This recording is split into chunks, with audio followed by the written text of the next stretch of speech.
DUCSU election হইতেছে। ডাকসু বাংলাদেশের একটা অন্যতম প্রধান গুরুত্বপূর্ণ নির্বাচন। সারা দেশের আগ্রহ থাকে। আমি কয়েকদিন আগে লিখছিলাম যে ছাত্র শিবির বিপুলভাবে জিতবে। আমার এক বন্ধু কইল যে আপনি কি ছাত্র শিবির কি করবে নির্বাচনে জিতে সেটা জানেন? আমি গেলাম না, জানি না। উনি বললেন যে আপনি আগে দেখেন, তারপরে মতামত দেন। তো আমি আমার এক ক্ষুদ্র ভ্রাতা বললাম যে এই ছাত্র সংগঠনগুলো নির্বাচনী ইস্তেহার যা যা দিছে সেটা কম্পাইল করে দাও। সে অনেক খাটাখাটনি করে আমারে বললো যে ছাত্র সংসদের ইস্তেহার আছে আর অন্যদের ইস্তেহার হয় নাই। মানে আমি যখন এই এপিসোড রেকর্ড করতেছি তখন পর্যন্ত এই ইস্তেহারগুলো ওইভাবে আসে নাই। তখন কইলাম প্যানেলগুলোর ভিপি ক্যান্ডিডেট কি কি কইছে সেটা একটু কম্পাইল করে দাও। তো দিল। আসেন আমরা সেইগুলো একটু দেখে আসি।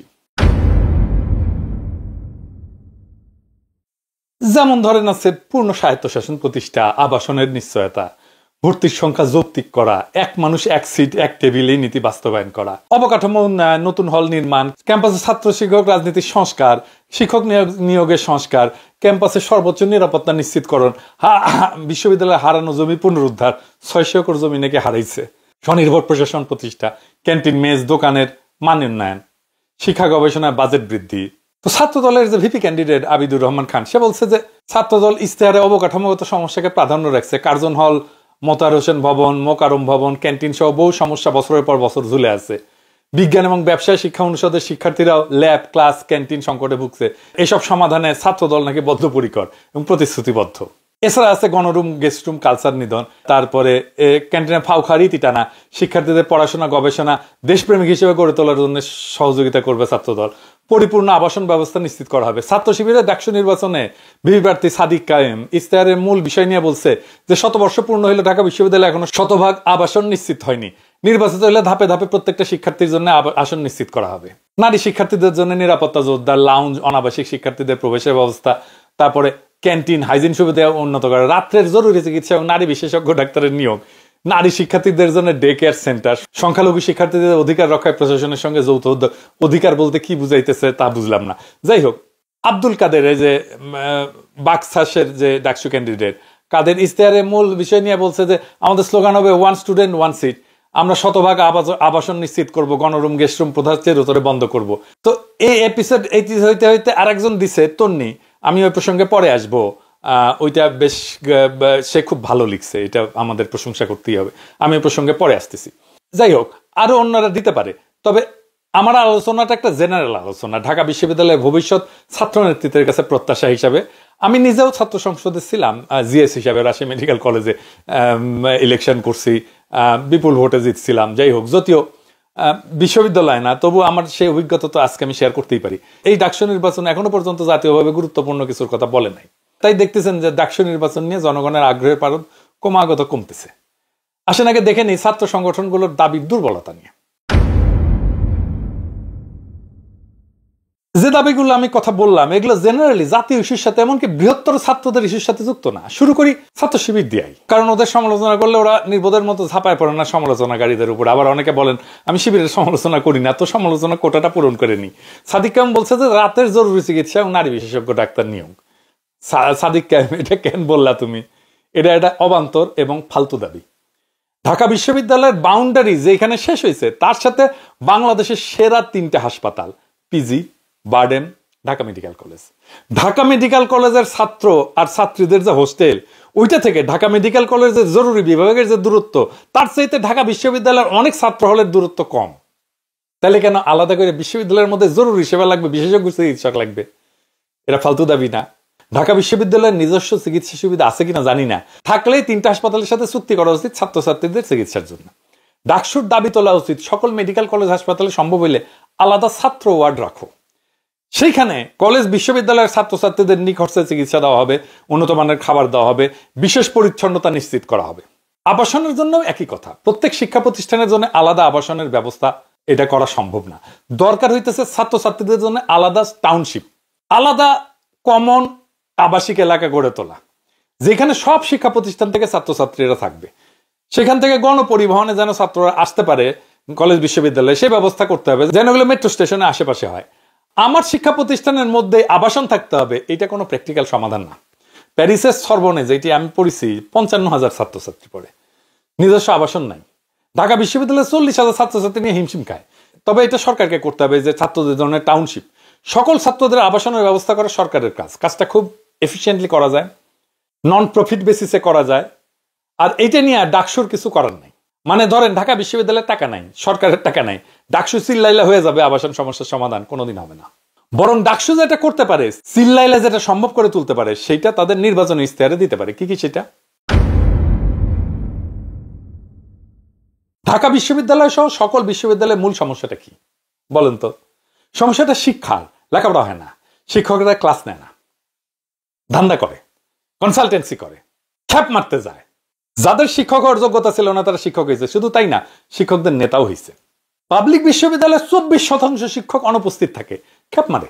তাহলে চিন্তা করেন কি পরিমাণে অপচয় হইতেছে। এই যে বিশ্ববিদ্যালয়ের শিক্ষক 16,399 জন, এর মধ্যে 8,800 জনের নিয়োগ হয়েছে আওয়ামী লীগ আমলে। তো রিজভী ভাই কয়েকদিন আগে একটা খুব ভালো কথা বলছিলেন, দামি কথা। ঢাকা বিশ্ববিদ্যালয় ফ্যাসিবাদের প্রাণকেন্দ্রে পরিণত হয়েছিল। বণিক বার্তা একটা খুব ইন্টারেস্টিং রিপোর্ট হয়েছিল, শিরোনাম ছিল ফ্যাসিবাদী কাঠামো তৈরিতে মুখ্য ভূমিকায় ছিলেন ঢাকা বিশ্ববিদ্যালয়ের শিক্ষক এবং সাবেক শিক্ষার্থীরা। লিখতেছে যে 2009 থেকে 2017 সাল পর্যন্ত দায়িত্ব পালন করেন তিনি, মানে ওই যে আরেফিন। তার সময় ঢাকা বিশ্ববিদ্যালয়ের শিক্ষক নিয়োগের দলীয়করণ সহ ব্যাপক অনিয়মের অভিযোগ ওঠে। শিক্ষাগত যোগ্যতা শিথিল, ন্যূনতম যোগ্যতা পূরণ না করে শতাধিক শিক্ষককে নিয়োগ প্রদান করা হয়। বেশ কয়েকটা বিভাগে নিয়োগ বিজ্ঞপ্তি প্রকাশ না করে এবং পদের অতিরিক্ত সংখ্যক শিক্ষক নিয়োগ করা হয়। এইগুলা খুঁজে বের করতে হবে এরা কারা। এছাড়া বলতেছে যে এর আগে ঢাকা বিশ্ববিদ্যালয়ের শিক্ষক নিয়োগের ক্ষেত্রে মেধা তালিকায় স্থান পাওয়া শিক্ষার্থীরা গুরুত্ব পেলেও তার মেয়াদকালে মেধা তালিকায় থাকা শিক্ষার্থীদের বাদ দিয়ে ছাত্রলীগের পদধারীদের নিয়োগ দেওয়ার অভিযোগ ওঠে। এরা কারা এটা খুঁজে বের করতে হবে না? এরাই ক্লাস নিত না, এরাই ধান্দাবাজি করে বেড়াতো। তার মানে হাসিনার ফ্যাসিবাদের মূল মস্তিষ্ক ছিল ঢাকা বিশ্ববিদ্যালয়। সেইখানে যদি ফ্যাসিবাদ বিরোধী ছাত্ররা নির্বাচন করে, তাদের মূল রাজনৈতিক প্রতিশ্রুতি কি হওয়া উচিত? খুবই সিম্পল, বলেন কি হওয়া উচিত? ঢাকা বিশ্ববিদ্যালয়কে ফ্যাসিবাদ মুক্ত করা।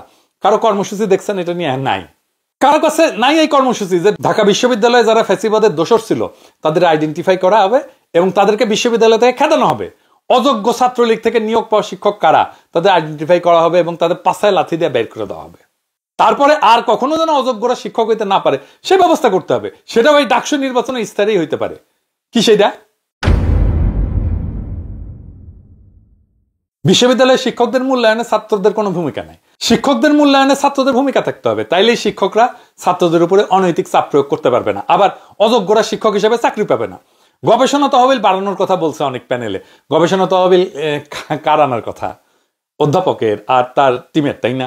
ঢাকা বিশ্ববিদ্যালয় গবেষণা তহবিল করে চিল্লায়। এদিকে দেখেন ব্র্যাক ইউনিভার্সিটি, বিশেষ করে James P Grant school of public health এবং centre for climate change and environmental research আন্তর্জাতিক গবেষণা প্রকল্পে সক্রিয় প্রচুর ফান্ড পায় তারা, ব্র্যাক ইউনিভার্সিটি, আর ঢাকা বিশ্ববিদ্যালয় পায় না। এই যে সানজিদা আহমেদ তন্নি, আমরা তো সবাই চিনি, আমরা খুব পছন্দ করি তাকে। এই তন্নি খুব চমৎকার একটা ইস্তেহার দিছে। আমি এটা নিয়ে ডিটেলে যাব না, ভালো ইস্তেহার দিছে। যদিও সে বলছে যে গবেষণার বরাদ্দ বাড়াইতে হবে, তবে এইখানে একটা গুরুত্বপূর্ণ কথা বলছে সে, যে বিশ্ববিদ্যালয়ের আইডি ব্যবহার করে এলসেভায়ার, স্প্রিঙ্গার, নেচার, ওয়াইলি, টেইলর এবং ফ্রান্সিস, তারপর সেইজ, জেস্টার, স্কুপাস, এই সমস্ততে ডেটাবেজে অ্যাক্সেস সহজলভ্য করা। এই জায়গাটা একটু বলে রাখি যে এখানে ডিওআই দিয়ে সার্চ দিলে 95% আর্টিকেল ডাউনলোড করা যাবে, ফুল আর্টিকেল। অনেক ব্যয় সাশ্রয়ী সিস্টেম আছে যদি সত্যিই আমি আর্টিকেল চাই। তবে যেটা দরকার তন্নির ইয়েতে নাই, সেটা হচ্ছে ঢাকা বিশ্ববিদ্যালয়ের টার্নিটিন দরকার। এটা এমন একটা মেশিন যে কেউ কোথাও কিছু লিখেছে কিনা সেটা মুহূর্তে ধরে ফেলা যায়, মানে কেউ চুরি করে গবেষণা কাজ করলো কিনা। এটা ছাড়া কিন্তু গবেষণা হয় না। 2021 সালে ইউজিসি এটা কেনার সিদ্ধান্ত নিয়েছে, আজও পর্যন্ত এটা কেনা হয় নাই। দেখে অনেক কিছু করা হয়েছে, এটা কেনা হয় না। গবেষণায় যে কি পরিমাণে চৌর্যবৃত্তি হয় তার কোনো হিসাব নাই বাংলাদেশে। ফুকন লেখা থেকে চুরি করে রিসার্চ পেপার লিখেছিল। আবার সাদেক আলিমের বিরুদ্ধে অভিযোগ আছে চৌর্যবৃত্তি। বাহাউদ্দিনের বিরুদ্ধে গবেষণায় চৌর্যবৃত্তির অভিযোগ আছে। মোবাশ্বের মোমেনের বিরুদ্ধে আছে। কতগুলা কব আর। এমনকি ডক্টর ঈশানী চক্রবর্তী এবং জোবায়দা নাসরিন এই কাজ করেছে। জোবায়দা নাসরিন তো বড় বড় বাক্য ঝাড়ে, তাও চৌর্যবৃত্তি করেছে। চিন্তা করেন, সেকুলার তো তাই সব জায়গা থেকে চুরি করতে করতে অভ্যাস হয়ে গেছে। 2022 সালে ফার্মেসি ডিপার্টমেন্টের আবুল কালাম লুৎফুল কবিরের পিএইচডি ডিগ্রি বাতিল করা হয়েছিল চৌর্যবৃত্তির অভিযোগ প্রমাণিত হওয়ায়। ইসলামের ইতিহাস সংস্কৃতি বিভাগের 2 শিক্ষকের ডক্টরেট ডিগ্রি বাতিল হয়েছে। ঢাকা সঙ্গীত বিভাগের অধ্যাপক মহসিনা আক্তার খানমের ছিল নজরুল সঙ্গীতের রাগের ব্যবহার, এটাও চৌর্যবৃত্তি করে কথা। তারপরে জাতীয় শিক্ষা ব্যবস্থাপনা একাডেমি নাইমের সাবেক মহাপরিচালক অধ্যাপক ইফফাত আরা নার্গিসের এই অভিযোগের মাধ্যমে জানা যায় যে তার থিসিসের যে গ্রন্থরূপ সেখানে 280 পৃষ্ঠার মধ্যে 169 পৃষ্ঠায় তার লেখা না। তারপরে 2013 সালে রাষ্ট্রবিজ্ঞানের প্রভাষক মোহাম্মদ নুরউদ্দিনের পিএইচডি ডিগ্রি প্রত্যাহার করছে ঢাকা বিশ্ববিদ্যালয় কর্তৃপক্ষ এই চর্যাবৃত্তির কারণে। আবার ফার্সি ভাষা এবং সাহিত্য বিভাগের চেয়ারম্যান অধ্যাপক ডক্টর মোহাম্মদ বাহাউদ্দিনের বিরুদ্ধে এমফিল পিএইচডি থিসিসের চর্যাবৃত্তির অভিযোগ করছিল 2020 সালে। ঢাকা বিশ্ববিদ্যালয় ফ্যাসিবাদ মুক্ত না হলে বাংলাদেশ থেকে ফ্যাসিবাদ মুক্ত করতে পারবেন না। আওয়ামী বামেরা ঢাকা বিশ্ববিদ্যালয়কে রক্ষা করছে যেন ঢাকা বিশ্ববিদ্যালয় মাদ্রাসা ব্যাকগ্রাউন্ড থেকে কেউ না আসতে পারে, ইসলামপন্থীরা যেন না ঢুকতে পারে, নন সেকুলার নন প্রগতিশীল কেউ যেন ঢুকতে না পারে, শিক্ষকতা করতে না পারে। এমনকি সলিমুল্লাহ খানের এখানে চাকরি হয়নি। এভাবেই সে তার তালুকদারি রক্ষা করছে। হাসিনা আর লীগের মাজা যদি ভেঙে দিতে হয় তাহলে ঢাকা বিশ্ববিদ্যালয়ের সকল আওয়ামী সিপিবি বাকশালীদের পাছায় লাথি দিয়ে বের করে দিতে হবে। আপনি দেখবেন বাংলাদেশ ক্লিয়ার হয়ে গেছে। ডাকসুর ইশতেহার যদি শুধু হোস্টেল ক্যান্টিন নিয়ে থাকে তাহলে তা সাধারণ ছাত্রদের চোখে লোকাল ম্যানেজমেন্ট ছাড়া আর কিছু না। কিন্তু যদি ফ্যাসিবাদ বিরোধী শিক্ষা সংস্কার, গবেষণা সততা এবং জাতীয় ইস্যুকে সংযুক্ত করে তাহলে ডাকসু আবারও জাতীয় রাজনীতির বিকল্প কেন্দ্র হয়ে উঠতে পারে। এবং যেই প্যানেল এইটা নেবে, এই কর্মসূচি নেবে, এই ইশতেহার নেবে, সেই প্যানেলই জিতবে, আমি লিখে দিতে পারি আজকে। তাহলে ডাকসুর বিকল্প ইশতেহার কি হইতে পারে আসেন সেটা একটু দেখি। স্লোগান হইতে পারে ফ্যাসিবাদ মুক্ত শিক্ষা বান্ধব গবেষণা নির্ভর ভবিষ্যতের পথে। ফ্যাসি বিরোধী এজেন্ডা কি হইতে পারে? ঢাকা বিশ্ববিদ্যালয়কে ফ্যাসিবাদের প্রাণকেন্দ্র থেকে মুক্ত করা, অযোগ্যভাবে নিয়োগ পদ, দলীয় শিক্ষক এবং কর্মচারীদের তালিকা প্রকাশ এবং অপসারণ, অতীতে গেস্টরুম সহিংস রাজনীতির সাথে জড়িতদের ব্ল্যাকলিস্ট তৈরি করা, শাস্তি দেওয়া, প্রয়োজনে তাদের ডিগ্রি বাতিল করা এবং ওয়েবসাইটে স্থায়ীভাবে তাদের নাম থাকবে। 2 নাম্বার, শিক্ষা এবং শিক্ষকতার যে সংস্কার, প্রত্যেক সেমিস্টার শেষে শিক্ষক মূল্যায়নে শিক্ষার্থীর অংশগ্রহণ বাধ্যতামূলক করা, ক্লাস না নিলে বা সিলেবাস কভার না করলে শিক্ষকদের বিরুদ্ধে ব্যবস্থা গ্রহণ করা, বিশ্ববিদ্যালয়ে টার্নিটিন বা অ্যান্টি প্লাজারিজম সফটওয়্যার চালু করা, শিক্ষক হবেন তারা যারা যোগ্য, দলীয় পরিচয় না, মেধা এবং যোগ্যতার নিয়োগ, এটা নিশ্চিত করা। ডাকসু যেটা করতে পারে সেটা হইতেছে একটা অ্যালামনাই ফান্ড।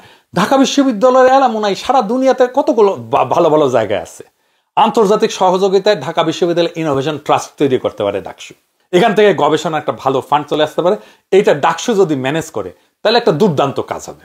শিক্ষার্থী কল্যাণের জন্য পৃথক হোস্টেল হল বা না, জাতীয় স্টুডেন্ট টাউনশিপ গড়ে তোলা এবং গণপরিবহনের মাধ্যমে যাতায়াতের সুযোগ তৈরি করা, ঢাকা মেডিকেল বার্ড এমপিজি হাসপাতালের সঙ্গে চুক্তি করে বিশ্ববিদ্যালয়ের শিক্ষার্থীদের জন্য আলাদা স্টুডেন্ট ওয়ার্ড চালু করা, স্বচ্ছতা এবং সুশাসনের জন্য ডিজিটাল ডাকসু করা যেতে পারে। সব ধরনের আয় ব্যয় কার্যক্রম অনলাইনে প্রকাশ করে দেবে। এমনকি ঢাকা বিশ্ববিদ্যালয়ের আয় ব্যয় এটা অনলাইনে প্রকাশ করে দিতে হবে। বাজেটের যে অগ্রাধিকার ঢাকা বিশ্ববিদ্যালয় সেটা নির্ধারণে পার্টিসিপেটরি বাজেটিং করতে হবে ঢাকা বিশ্ববিদ্যালয়ে, ছাত্রদের ভোটে সিদ্ধান্ত হবে। এবং কর্মসংস্থানের জন্য সরকারকে বাধ্য করা, সরকারি এবং বেসরকারি খাতে স্টুডেন্ট ইন্টার্নশিপ প্রোগ্রাম চালু করতে হবে। এখান থেকেই এমপ্লয়মেন্ট অপরচুনিটি তৈরি হবে। মূল স্লোগান কি হইতে পারে? ঢাকা বিশ্ববিদ্যালয়কে ফ্যাসিবাদ মুক্ত করো, শিক্ষার স্বাধীনতা ফিরিয়ে আনো। ডাকসু যদি শুধু ক্যান্টিন হল ঘিরে থাকে তবে সেইটা হিসাবের খাতা। কিন্তু যদি ডাকসু ফ্যাসিবাদকে চ্যালেঞ্জ করে, শিক্ষা গবেষণার সততার লড়াই শুরু করে, তাহলেই ঢাকা বিশ্ববিদ্যালয় আবার জাতির নেতৃত্ব দেবে। ঢাকা বিশ্ববিদ্যালয়কে ফ্যাসিবাদ মুক্ত করে শিক্ষার স্বাধীনতা ফিরে আনা যদি কারো ইস্তেহার হয়, সেই প্যানেল জিতবে, সেটা এখন যেই অবস্থাতেই থাকুক না। এই কয়দিনের মধ্যেই তারা দেখবেন ঢাকা বিশ্ববিদ্যালয়ের ছাত্রদের সবার সাপোর্ট, সমর্থন এটা নিয়ে আসতে পারবে। এই ডাকসু দাঁড়াইতে পারলে বাংলাদেশ দাঁড়াবে। এই ইস্তেহারের ভিত্তিতে ডাকসু দাঁড়াইতে পারলে বাংলাদেশ দাঁড়ায় যাবে। না হলে ইতিহাসের আর্কাইভে থেকে যাবে শুধু এক হারানো সম্ভাবনা। এখন সিদ্ধান্ত ছাত্রদের হাতে, সিদ্ধান্ত সমস্ত ছাত্র সংগঠনের হাতে, সমস্ত প্যানেলের হাতে। তারা কি এই ইস্তেহার নেবে? আর ছাত্ররা তারা কি শুধু আসনের জন্য ভোট দেবে নাকি একটা মুক্ত ভবিষ্যতের জন্য ভোট দেবে? যদি এই দাবিগুলো ইস্তেহারে যুক্ত করে কোনো প্যানেল, কোনো সংগঠন আগায় যেতে পারে, তার বিজয় সুনিশ্চিত। আমি সবার জন্য শুভকামনা জানাই। যেই আসুক এই ইস্তেহার নিয়ে তাদের জন্য শুভকামনা জানাই এবং আশা করি আগামী ডাকসু বাংলাদেশের নেতৃত্ব দেবে, শুধু ঢাকা বিশ্ববিদ্যালয়ের না। ইনকিলাব জিন্দাবাদ।